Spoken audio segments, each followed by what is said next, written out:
अब पहुंच जाते हैं हम सम्मिश्र संख्या पे।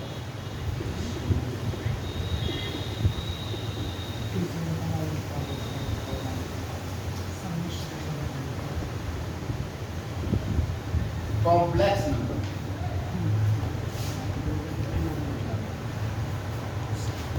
दुनिया की जितनी भी संख्याएं हैं उन्हें दो भागों में बांटा गया। ठीक है, हाई स्कूल में हमने कहा था कि वास्तविक संख्याओं को दो भागों में बांटा गया, परिमेय। अब यहाँ पूरी दुनिया में जितनी भी संख्याएं थी उनको दो भागों में बांटा गया, वास्तविक और सम्मिश्र। वास्तविक संख्याएं वास्तविक होती थी, सम्मिश्र संख्याएं जो थी वो a प्लस IB के रूप में संख्याएं सम्मिश्र संख्या कहलाती।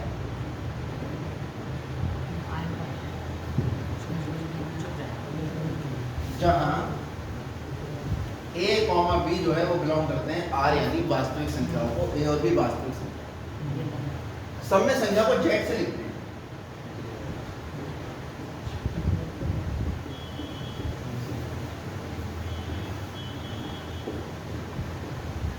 यानी z बराबर हो गया a प्लस I, जहां पर z का वास्तविक भाग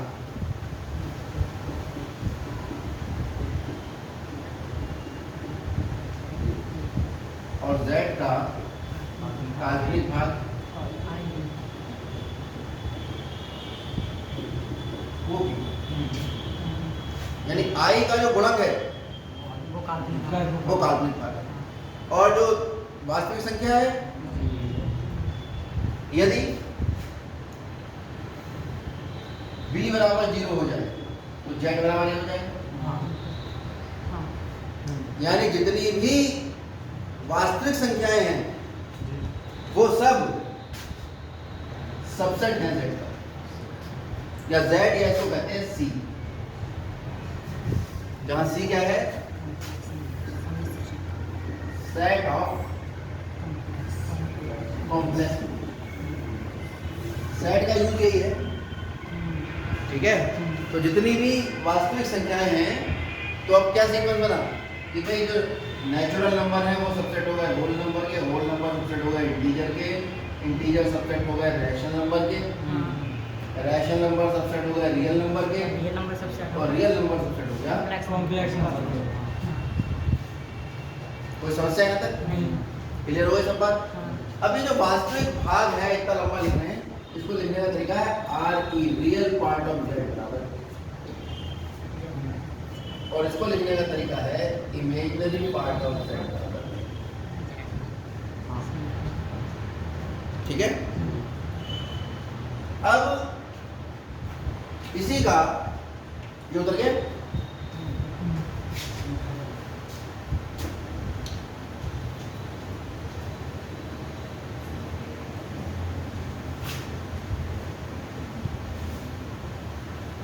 सम्मिश्र संख्या के मापांक पर बात करें।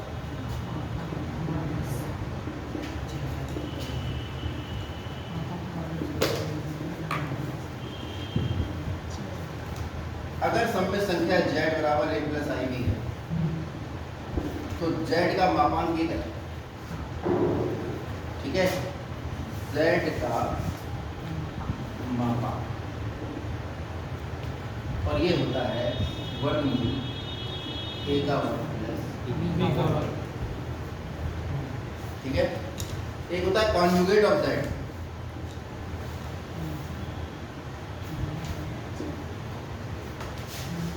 ठीक है, कॉन्जुगेट ऑफ z को हम लिखते हैं z बार से।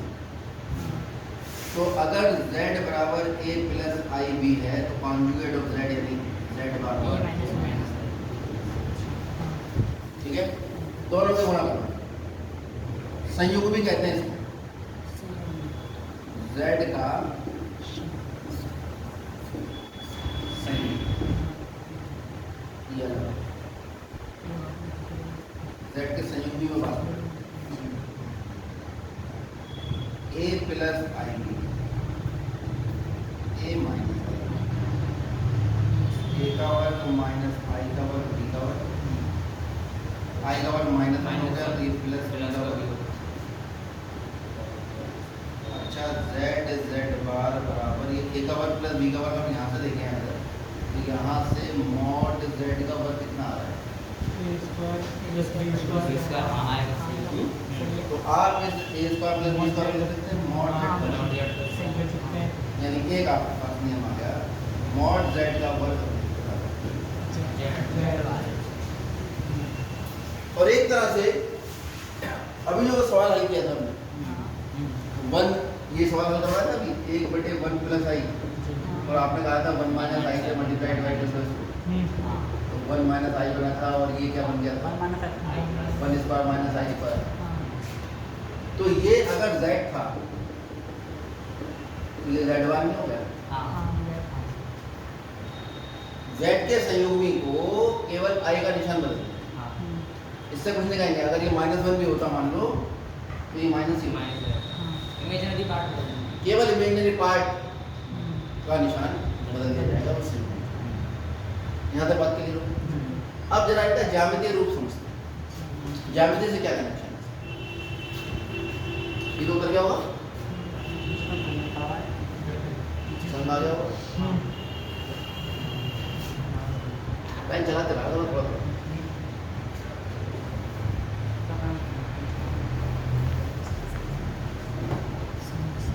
अब सम्य संख्या का ज्यामिति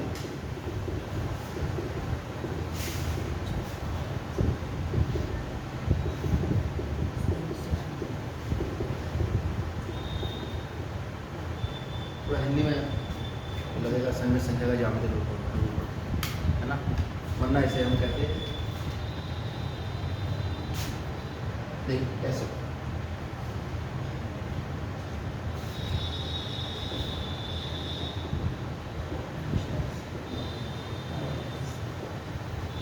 इसे कहते हैं वास्तविक इसे अगर हम काल्पनिक अंश तो जो बिंदु बनेगा हमारे पास x बनेगा तो यहाँ अगर लंब डालें तो ये x होगा और ये y जो दूरी यहाँ पर डालेगा लंब की होगी यानी ये y अक्ष पर लंबाई यानी काल्पनिक अक्ष पर लंबाई है और x कौन से अक्ष पर लंबाई है तो यानी जितने भी बिंदु हमने आज तक कार्टेशियन सिस्टम में पढ़े हैं x, y वो x वास्तविक भाग हो गया और y काल्पनिक और अगर हम उससे कॉम्प्लेक्स नंबर बनाएं तो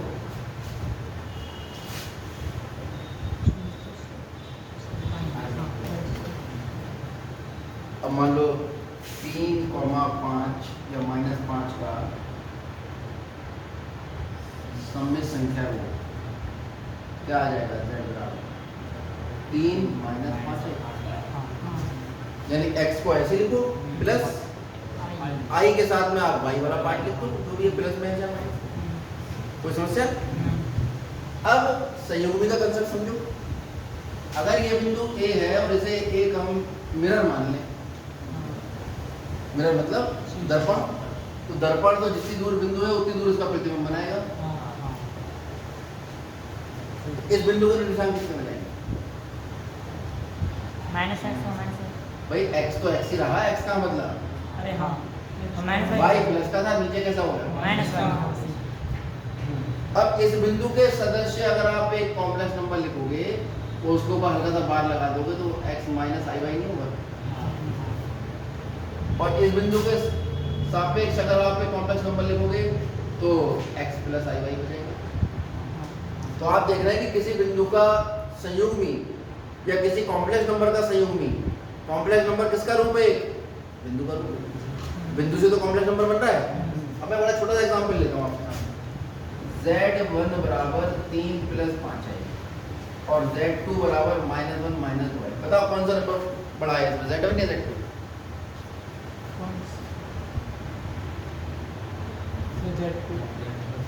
z2 बड़ा हो जाएगा अच्छा क्यों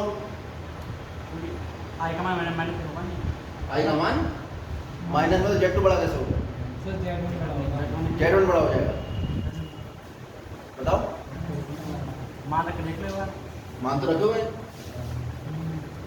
3,5 अब ये सम्य संख्या से बिंदु ही तो बनाओगे 3,5 और -1, -2 कभी आज तक दो बिंदुओं की तुलना करिए कि कौन सा बिंदु बड़ा है कौन सा छोटा है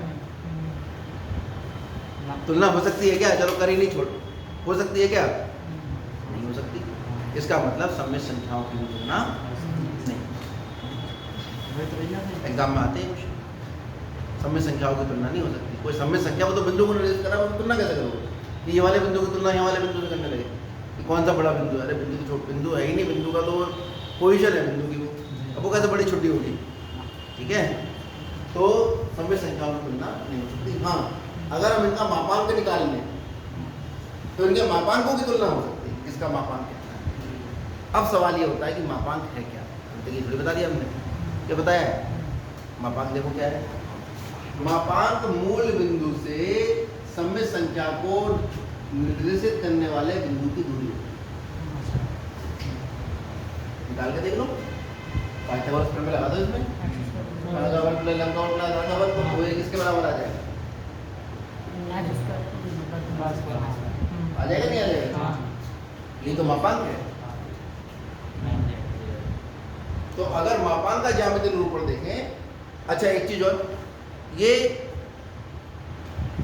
z के समकक्ष यानी सम्य संख्या से जो हम बिंदु निकालते हैं, जैसे आप बताओ z बराबर 3 - 2 है, ठीक है, तो बिंदु कौन सा निरूपित होगा इससे? इसे कहेंगे fx ऑफ z। कौन सा शब्द यूज करते हैं? fx, AFFIX। जैसे सम्य संख्या के समकक्ष अगर हम बिंदु निकालने की कोशिश करेंगे कार्टेशियन सिस्टम में, तो उसके लिए हम यूज करते हैं वर्ड fx। निर्देशांक तो कर नहीं सकते, ठीक है। तो ये पूरी वर्किंग है। मापांक का भी ज्यामितीय निरूपण आपने देख लिया, ठीक है। मापांक है क्या? लिख लो नोट्स में, किसी सम्य संख्या का मापांक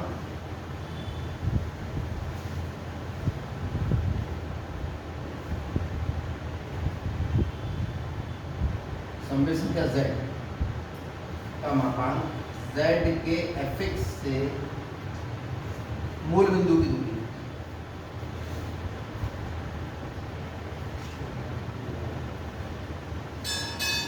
पहुंच गए जो हम बताना चाह रहे हैं? तो अब आप जब इसके प्रश्न करने की कोशिश करोगे